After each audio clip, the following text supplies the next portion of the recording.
Bonjour à tous et bienvenue dans cette nouvelle vidéo. On se retrouve une fois encore pour une nouvelle compilation des rattrapages de Noël. C'est la troisième semaine de nos rattrapages des films que j'ai vus en 2023 et dont je n'ai pas du tout eu le temps de vous parler. Bon, disons-le tout de suite, il n'y a pas que des films, il y a aussi des séries. Et on rattrape tout ça, histoire de bien commencer l'année 2024 ensemble. On va parler films d'horreur, on va parler films français, on va parler films d'animation, on va parler blockbuster, on va parler aussi de films qui ont fait polémique, de films que je n'ai pas aimés ou encore de coups de cœur.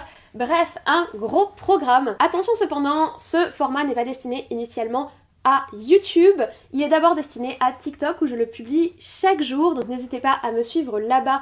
Et si vous avez l'occasion également à me suivre sur Instagram ou sur Twitter où je suis active tous les jours. Mais ne vous inquiétez pas, si vous n'avez pas TikTok, vous l'avez remarqué, chaque semaine je vous propose ces petites compilations. Si jamais le concept vous plaît, si vous avez vu un des films de la semaine, si je vous ai convaincu de le découvrir, n'hésitez pas à laisser un petit like et un petit commentaire. Et moi je ne vous embête pas plus et je vous laisse dès à présent avec le premier film de la semaine.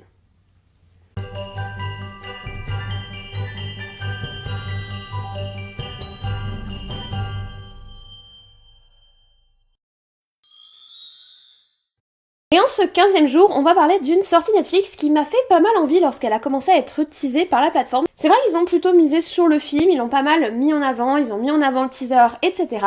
C'est le film Nowhere. Ce film espagnol réalisé par Albert Pino a débarqué sur la plateforme le 29 septembre 2023 avec un concept assez simple en apparence. Nous allons suivre Mia qui est enceinte et qui se retrouve au beau milieu de la mer, enfermée dans un conteneur qui était transporté par bateau. En fait, on découvre rapidement que Mia et son compagnon tentent de fuir un état totalitaire par les seuls moyens qu'ils ont et qui sont malheureusement illégaux, c'est de s'introduire grâce à des passeurs dans des containers pour traverser l'océan et se rendre en Angleterre. Cependant, rien ne va se passer comme prévu et Mia va se retrouver piégée du dit conteneur, perdue au beau milieu de l'océan. Première chose qui m'a surprise, c'est qu'au vu de la bande-annonce et des teasers qui étaient diffusés, je m'attendais pas à ce qu'ils aient construit tout un background politique et totalitaire dans une espèce d'Espagne dystopique pour expliquer pourquoi Mia se retrouvait dans un conteneur. Moi je pensais vraiment qu'on allait commencer dans le conteneur et finir dans le conteneur en gros, parce que je m'attendais à une sorte de huis clos de survie.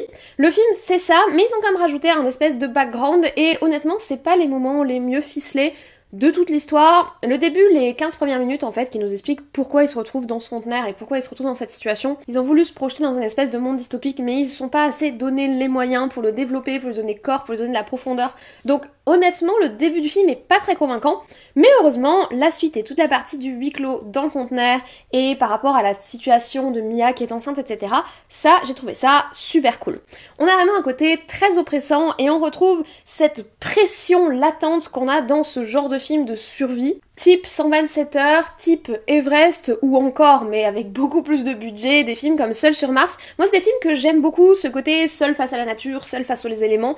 Et là, pour le coup, je trouve que c'est plutôt bien amené. La façon dont ils nous représentent la vie, la façon dont il nous faut nous identifier à Mia, c'est assez réussi. Et passer les 15 premières minutes un petit peu bancales, comme je vous l'ai dit, du fait du contexte un peu branlant, j'ai beaucoup apprécié mon visionnage. Alors certes, le film n'est absolument pas réaliste et j'avais vu passer au moment de sa sortie des commentaires Twitter sur ça aurait pas pu vraiment arriver, ça elle n'aura jamais réussi à le faire, cet outil elle aurait pas pu l'utiliser. Les gars, le but de ce genre de film, c'est pas que ce soit réaliste. Le but de ce genre de film, c'est de nous mettre dans une position de survie comme les personnages et pour moi, ça a marché. J'ai bien aimé. Après, c'est pas du tout un coup de cœur, je trouve pas que ce soit un chef-d'œuvre, mais franchement, il m'a fait passer une très bonne soirée. Donc si jamais vous avez besoin d'un film de survie avec un petit peu de pression et un petit peu de suspense, je vous recommande ce film Nowhere. Ne vous laissez pas refroidir par les 15 premières minutes, la partie survie arrive et elle est plutôt sympathique. Alors déjà, petite parenthèse, on est le 16 décembre, c'est mon anniversaire, voilà, joyeux vieillissement à moi. Sur ce, passons au film. Aujourd'hui, et parce que ça fait longtemps, on va parler d'un film en stop motion que j'ai découvert cette année et qui est sorti en janvier 2023, c'est le film Interdit aux chiens et aux Italiens. Alors ce film a d'abord été diffusé en 2022 lors de festivals. Il est franco-italo-suisse et utilise donc la technique de la stop motion, que vous appellerez peut-être technique de la pâte à modeler, qui est une technique que j'adore en animation. Il nous propose de nous projeter au XXe siècle et de suivre une famille italienne qui vient d'un petit village du nord de l'Italie, où la famille Huguetto rêve de tout recommencer à l'étranger alors que la situation dans leur pays et dans leur village devient de plus en plus difficile. C'est Luigi Huguetto qui va se lancer dans cette aventure et on va le suivre à travers l'enquête qu'a menée son petit-fils pour reconstituer la pérégrination qui va les mener jusqu'à leur vie en France. Déjà, la première chose que j'ai trouvé très intéressante dans le film et à laquelle je ne m'attendais pas, c'est que c'est un film qui brise constamment le quatrième mur, puisque on a un narrateur qui est donc le petit-fils qui a enquêté sur sa famille et qui nous la raconte sous la forme de pâte à modeler, dont la main intervient dans la pâte à modeler, intervient dans la stop motion. En fait, c'est lui qui crée les décors, c'est lui qui crée les bonhommes et on voit sa main intervenir. Je trouvais ça vraiment très intéressant. Et en plus, il s'adresse très souvent à nous spectateurs, puisqu'en fait c'est à nous qu'il conte cette histoire, l'histoire de sa famille. J'ai aussi trouvé l'histoire qu'il raconte très intéressante, puisque ça parle de l'immigration italienne, notamment en France, quels travaux ils ont exercés, par quel chemin ils passent. En plus, on aborde le XXe siècle et notamment les guerres mondiales, ainsi que les différentes guerres qui vont se succéder durant la période de la guerre froide après 1950. Donc je trouve qu'à travers le regard de la stop motion et à travers une proposition assez poétique dans la façon dont il nous raconte la guerre, cette approche est très intéressante et ça nous permet vraiment de retracer l'identité de ces familles italiennes qui vont émigrer en France à cette période. Et en plus, au-delà de ça, j'ai trouvé que le film était vraiment très réussi. Le rythme est là, l'histoire est prenante, les personnages sont super méga attachants, en particulier la femme de Luigi, qui est donc la grand-mère du narrateur, qui est très touchante et qui va un petit peu nous suivre pendant toute l'histoire. Luigi, c'est notre héros, mais c'est à travers ses yeux à elle qu'on le découvre. J'ai trouvé ça très touchant, il y a un côté très familial, il y a un hommage qui est rendu aux ancêtres de ce monsieur et je trouve que faire ce film et faire cette démarche, c'est très intéressant, la façon dont c'est présenté, avec beaucoup de positif, avec beaucoup de poésie, avec beaucoup de sincérité, ça m'a vraiment touchée. Et en plus, la stop motion est très belle. Elle est faite un petit peu de briques et de broc, c'est assez intéressant parce que du coup les arbres par exemple sont faits en brocoli. Vous allez vous dire, oulala mon dieu, de quoi est-elle en train de me parler? Mais ça passe totalement dans la façon dont c'est intégré dans l'environnement et ça donne ce côté hommage familial du descendant qui fait avec ce qu'il peut pour nous raconter l'histoire de ses ancêtres. Bref, j'ai vraiment beaucoup aimé. Je vais pas dire que c'est un coup de cœur parce qu'il faut reconnaître que le film est assez spécial, mais c'est un film que je suis très heureuse d'avoir vu au moins une fois, qui m'a fait passer par plein d'émotions, qui m'a fait découvrir à travers la vie de cette famille un peu plus avant cette histoire de l'immigration au XXe siècle, et qui en plus a une proposition vraiment originale. Donc si jamais vous voulez voir un film en stop motion avec une proposition vraiment originale, je vous dis cette histoire de quatrième mur et de main, j'ai adoré. Franchement, je vous recommande Interdit aux chiens et aux Italiens. En ce 17e jour, nous allons parler animation et plus spécifiquement animation japonaise. Je pense que vous le savez si vous me suivez sur la chaîne, j'ai une place toute particulière dans mon cœur et dans ma passion du cinéma pour le cinéma japonais et pour le Japon d'une manière générale. Donc j'essaye toujours d'aller découvrir en salle leurs nouvelles productions qui arrivent jusqu'à nous. Elles sont pas si nombreuses que ça. Et c'est donc avec plaisir que j'ai découvert en salle Le Château solitaire dans le miroir. Comme souvent, ce film japonais réalisé par Keiichi Hara est sorti un an avant la France dans son pays d'origine, donc il est sorti l'année dernière au Japon, mais il est arrivé en France que le 13 septembre 2023, il dure 1h56 et il nous propose de suivre une histoire fantastique qui met en scène Kokoro, une jeune fille qui subit malheureusement du harcèlement dans son collège. Cette situation à laquelle elle a énormément de mal à faire face et qui lui cause des angoisses profondes la pousse à faire l'école buissonnière et l'empêche de retourner à l'école. Sa mère, attentive mais incapable de l'aider car Kokoro ne se livre pas, va alors lui permettre de rester à la maison pendant plusieurs semaines et c'est durant cette période que son miroir va se mettre à briller d'une lueur étrange et qu'elle va découvrir qu'en passant à travers celui-ci, elle peut rejoindre un monde fantastique où l'attend un château plein de mystères et de nombreux autres adolescents qui se retrouvent dans le même cas qu'elle. Donc comme vous vous en doutez, c'est un film qui est assez chargé en émotions parce qu'il aborde un sujet qui est très grave et très dur, qui est celui du harcèlement scolaire. C'est un sujet qui est présent dans tous les pays mais qui est particulièrement préoccupant au Japon où en plus règne une très forte pression sociale et une très forte pression scolaire sur les élèves pour se conformer au groupe et pour appartenir au groupe. J'avais vraiment envie de voir ce film parce que j'avais vraiment envie de savoir comment ils allaient représenter tout cela. Alors la représentation du harcèlement scolaire, je la trouve très fine et très pertinente dans le film, mais malheureusement ça s'arrête un peu là pour moi. Le film est joli sans que l'animation soit vraiment exceptionnelle, mais j'ai eu du mal à accrocher à l'aventure que l'on propose à Kokoro de vivre dans ce château de l'autre côté du miroir. Je trouvais beaucoup plus intéressant tous les passages où on était dans sa vraie vie et où du coup on traitait de ce problème. Vous voyez la réaction de sa mère, on voyait son relationnel avec le les autres élèves, on voyait sa souffrance toute seule chez elle, plus que les passages où ils font cette espèce de chasse au trésor bizarre dans le château. Je vois vers quoi le film essaye de tendre, mais j'ai pas trouvé que c'était forcément très bien amené, ce qui fait que du coup on se retrouve avec des longueurs. Tous les moments où ils sont dans cet univers qui est supposé nous éblouir, ce côté fantastique avec la jeune louve, etc., ce sont des moments qui sont plutôt lents et plutôt longs et qui sont pas forcément les plus intéressants de l'histoire. J'ai quand même passé un bon moment de 2 heures devant le film, mais j'avoue avoir été déçue sur le traitement de cet aspect un petit peu fantastique et j'ai pas trouvé que le film arrivait vraiment à sortir son épingle du jeu et à proposer quelque chose qui lui permettrait d'être un film majeur de la cinématographie d'animation japonaise qui arrive jusqu'à nous. On a eu des propositions comme Your Name, on a eu des propositions comme Suzume cette année du même réalisateur Makoto Shinkai, on a également eu le dernier Miyazaki. Alors je suis d'accord, on parle de très grands noms et de très grands réalisateurs, mais à côté de ces réalisations qui sont artistiquement très intéressantes et dont certaines ont des scénarios particulièrement pertinents, j'ai trouvé que Le Château solitaire dans le miroir n'arrivait pas vraiment à apporter quelque chose d'original. Ce film n'est pas un coup de cœur, je vous le recommande quand même si vous voulez le voir parce qu'il est sympathique, il est mignon, mais je pense que c'est un film qui est malheureusement assez oubliable. Et pour ce 18e jour, on va parler d'un très gros morceau. C'est qu'à de le dire puisqu'on va parler d'un film de plus de 3 heures qui a pas mal marqué l'actualité du cinéma ces derniers mois. C'est le dernier Scorsese, Killers of the Flower Moon.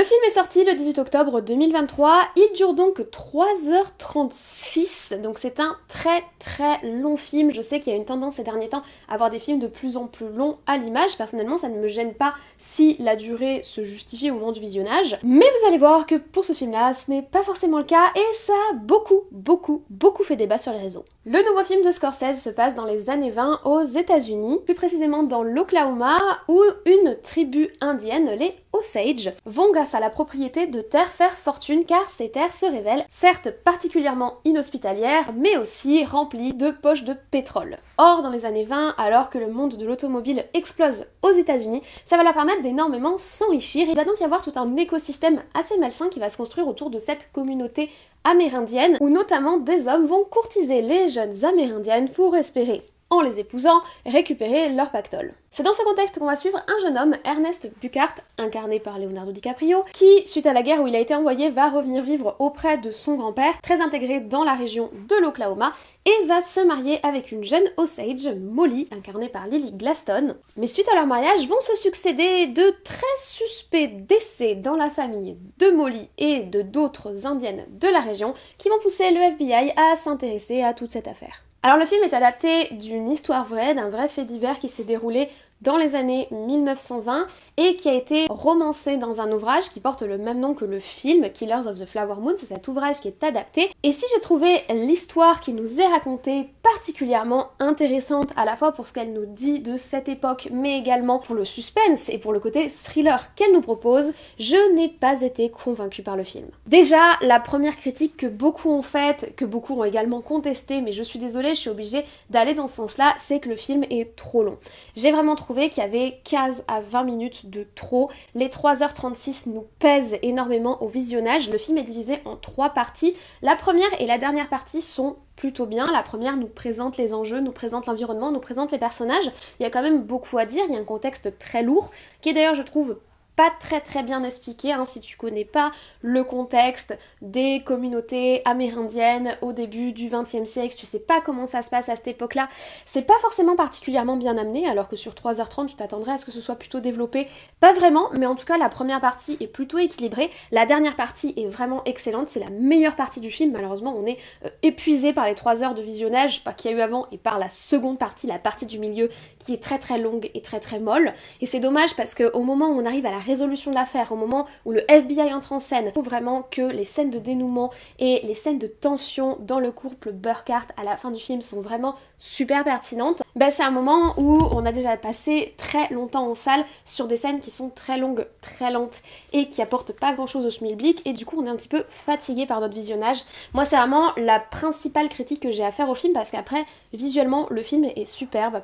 La scène de la giclée de pétrole au début est magnifique. La scène où Robert De Niro est au mariage et où ça se dézoome là, c'est superbe. La scène où il danse, elle est très belle. Il y a beaucoup de très belles scènes qui marquent à l'œil, il y a beaucoup de très beaux moments, mais il y a une espèce de côté western internes qui s'invitent dans la seconde partie avec une foultitude de personnages secondaires qui viennent un petit peu diluer l'intrigue et qui viennent un petit peu diluer l'intérêt qu'on a pour la dite intrigue, et j'ai trouvé ça vraiment dommage. Honnêtement, si le film avait été plus court, je pense que je l'aurais plus apprécié. Je suis quand même contente d'avoir découvert cette histoire qui est inspirée de faits réels et vers laquelle je me suis intéressée suite au film. J'ai fait mes petites recherches, je me suis intéressée justement au Osage qui était une communauté amérindienne dont je n'avais jamais entendu parler avant. Et honnêtement, je peux pas dire que j'ai passé un bon moment en salle parce que j'ai vraiment senti peser sur moi toute la lourdeur, l'immobilité et l'aspect un petit peu monolithique. Tout ce milieu de partie du film qui m'a vraiment fatiguée en fait. J'ai pas trouvé que le film était bien équilibré, j'ai pas trouvé que le scénario était bien équilibré. On a une histoire qui est super prenante, on a un thriller avec des enjeux qui sont phénoménaux, à la fois un contexte historique qui est très intéressant, des personnages extrêmement insupportables. Enfin je veux dire, le personnage de Leonardo DiCaprio, il est ignoble. T'as vraiment envie de savoir ce qui se passe, t'as vraiment envie de savoir quel rôle il joue dans cette histoire. Pareil pour le personnage de son grand-père. Et pourtant, malgré la très très bonne base et la très très bonne intrigue qu'il y a, cette lourdeur qu'ils ont ajoutée avec toutes ces scènes très lentes et toutes ces circonvolutions en fait par lesquelles ils nous font passer font que j'ai trouvé que en fait le potentiel du film ne s'était pas révélé à sa véritable valeur, et je pense sincèrement que c'était trop long, même si Scorsese a dit qu'il refuserait d'entendre les critiques qui disent que les films sont trop longs et que certains vont justifier qu'on le trouve trop long parce que la culture de l'instantanéité. J'ai aucun problème avec les films longs. Par contre, il faut que la longueur du film soit justifiée, et pour moi, par rapport à l'intrigue et par rapport aux choix qui sont faits scénaristiquement, la longueur du film n'est pas justifiée. Ils auraient pu utiliser cette longueur de film pour mieux développer le contexte, comme je vous l'ai dit par exemple, et ça n'a pas été le cas. J'espérais que ce soit un coup de cœur de cette année, et du coup j'étais un petit peu déçue. Après, c'est pas du tout un flop, le film est vraiment superbe visuellement, la réalisation est magnifique. Je vous ai pas parlé des musiques, mais les musiques sont génial, mais je pense quand même que les choix rythmiques qui ont été faits pour le film n'ont pas été les plus pertinents, pour moi en tout cas. Maintenant je vous recommande quand même de le voir parce que c'est quand même un très très beau film de cette année. En ce 19e jour, nous allons parler d'un thriller qui a débarqué sur Netflix à la rentrée et que j'ai découvert assez tardivement, c'est le film Reptile. Alors le film Reptile a débarqué sur la plateforme Netflix le 7 septembre 2023, il dure 2h15, ce qui est plutôt long pour un film Netflix, et c'est un thriller qui nous propose un scénario plutôt classique. On va suivre Nichols, interprété par Benicio del Toro, qui est un flic un peu bourru, vous savez, le flic classique du thriller. Il se retrouve à enquêter de façon de plus en plus obsessionnelle autour d'un fait divers où une jeune agente immobilière, Summer Elswick, a tragiquement perdu la vie, poignardée à mort par son assassin. Et le meurtre, qui semblait à la base plutôt classique, va le mener à mesure que son enquête avance, à mettre à jour des révélations qui vont petit à petit menacer son quotidien et celui de sa famille. Si je n'avais aucune attente sur le film à la base, j'ai été plutôt agréablement surprise. Ce n'est absolument pas un chef-d'œuvre, mais par contre il faut reconnaître que c'est un très très bon thriller. Le rythme est plutôt lent, je vous préviens de suite, mais c'est assez important parce que ça permet de mettre en place l'ambiance et de mettre en place cette espèce d'avancement lancinant, mais de plus en plus inquiétant par rapport aux découvertes de l'enquêteur. En plus, je trouve que les personnages sont plutôt bien campés par leurs acteurs, et j'ai été plutôt surprise par Justin Timberlake qui incarne le mari de la défunte, Will Grady. J'avais pas du tout d'attente par rapport à son jeu d'acteur. Je suis jamais très inspirée par les artistes issus de l'univers de la chanson, par exemple, qui se mettent à interpréter des rôles. On va être agréablement surpris comme le cas de Lady Gaga, ou beaucoup moins agréablement surpris comme le cas de Jennifer Lopez, qui est d'ailleurs dans un film Netflix cette année pas du tout convaincant. Le film The Mother, mais on en avait déjà parlé. Mais là, j'ai trouvé que pour le coup, il était plutôt bien dans son rôle de jeune playboy qui réussit, jeune entrepreneur. Après, ça colle aussi à son personnage dans la musique, on va dire. Donc globalement, j'ai plutôt apprécié le film. J'ai aimé la façon dont l'enquête est écrite, j'ai aimé la façon dont Nichols, notre personnage principal, s'engage de plus en plus dans cette affaire. Au début, c'est vraiment le flic un petit peu blasé et il va changer, il va évoluer tout au long du film. J'ai apprécié aussi qu'on s'intéresse à sa relation à sa femme, à sa relation à ses collègues. Bref, j'ai trouvé le film plutôt intéressant et j'ai passé une très bonne soirée devant, ce à quoi je ne m'attendais pas. J'ai vraiment lancé à tout hasard. Donc si jamais vous cherchez un bon petit thriller à vous regarder en soirée après le travail, bah franchement je pense que c'est le film qu'il vous faut. Ce serait une semaine sans parler de films d'horreur. Oui, je sais, je me répète, mais j'adore les films d'horreur et je pense que ça se voit puisque ce mois-ci, on en a quand même pas mal dans nos rattrapages, et cette fois-ci, on parle d'un film sorti cet été, le film La Maison du Mal. Ce film dure 1h28, la durée parfaite pour un film d'horreur. Il est donc sorti le 21 juillet 2023 et nous propose de suivre le jeune Peter qui est torturé chaque nuit par un bruit mystérieux qui vient du mur dans sa chambre. Alors que ses parents insistent sur le fait que cela vient de son imagination, il commence petit à petit à ne plus les croire et à se demander si ses parents ne lui cachent pas quelque chose au sein même de leur foyer. Très perturbé par la situation, il va se mettre à faire des dessins particulièrement inquiétants qui vont mettre la puce à l'oreille de sa maîtresse à l'école, qui va tenter de l'aider alors que le jeune garçon essaye de percer à jour l'origine de ce mystérieux bruit. Alors je n'attendais pas grand chose du film et j'avoue que je l'ai plutôt apprécié. Il est pas du tout original. Honnêtement, il n'y a rien d'original dans la construction du film ou dans le scénario qui nous est proposé. On est sur une histoire assez classique où le relationnel entre parents et enfants va être questionné et on va entretenir le doute sur le bien fondé des actions des parents vis-à-vis de leur petit garçon. Mais j'ai trouvé que c'était plutôt bien amené dans le film, c'est très simple, très efficace. Comme souvent, vous vous en doutez, j'ai été un petit peu déçue que le film se termine sur une espèce de révélation à base de choses qui sont peut-être un peu trop montrées. J'aimerais que le film soit un petit peu plus dans la suggestion. J'apprécie quand les films laissent le doute. Moi, ce que j'aime dans les films d'horreur, c'est quand on est constamment en suspens, constamment dans l'incertitude. Le film maintient cette incertitude durant un long moment. Je pense que c'est d'ailleurs pour ça que j'ai bien aimé mon visionnage. Mais malheureusement, à la fin, on nous confronte directement à quelque chose. Je trouve que ça gâche un petit peu tout ce qui a été amené précédemment. Pour reconnaître que cette fameuse chose à laquelle on nous confronte est plutôt original. En tout cas, ils ont vraiment tenté quelque chose. Le film est très loin d'être un chef-d'œuvre, évidemment. Mais si vous cherchez un film très efficace, assez simple, avec un relatif potentiel horrifique, je n'ai pas eu peur, mais moi, j'ai jamais trop peur quand je regarde des films d'horreur, ou alors c'est très très rare. Mais j'ai quand même trouvé que l'ambiance qui était installée, le relationnel avec les parents, l'acting du petit garçon, ou les différents leviers d'horreur qu'ils ont mis en place fonctionnaient plutôt bien. Donc si vous cherchez un petit film efficace, sympathique, pour une soirée d'horreur, tranquille un jeudi ou un vendredi soir, ou un mardi, j'imposerai à personne, et ben franchement je l'ai trouvé plutôt sympathique. Et en ce 21e jour, on va parler d'un blockbuster assez intéressant puisque c'est une adaptation d'un jeu vidéo de course de voiture. J'avoue que c'est vraiment le genre d'adaptation à laquelle je ne m'attendais pas. C'est le film Gran Turismo. Alors Gran Turismo, je n'y ai jamais joué au jeu, mais je le connais via mon frère qui aime plutôt bien la licence. Et je suis vraiment allée voir le film par pure et totale curiosité. Je ne savais pas du tout à quoi m'attendre. On a l'habitude de voir au cinéma de très mauvaises adaptations de jeux vidéo en film. On a également quelques pépites comme Silent Hill ou encore la série The Last of Us qu'on a eu cette année, mais j'avoue que pour un jeu de course de voiture, je savais pas du tout à quoi m'attendre et j'ai été plutôt agréablement surprise. Le film est sorti le 25 août 2023, il dure 2h15 et il nous propose de suivre une histoire qui s'est déroulée autour du jeu, une histoire vraie, celle de Ian Mardenborough qui est un grand fan du jeu vidéo et qui, suite à un jeu concours qui va être proposé par le jeu, va être sélectionné pour passer du rôle de joueur numérique à celui de réel pilote automobile. Le film est l'un des premiers films de PlayStation au cinéma, puisque c'est eux qui possèdent la licence du jeu, et il a été réalisé par un réalisateur que j'apprécie énormément.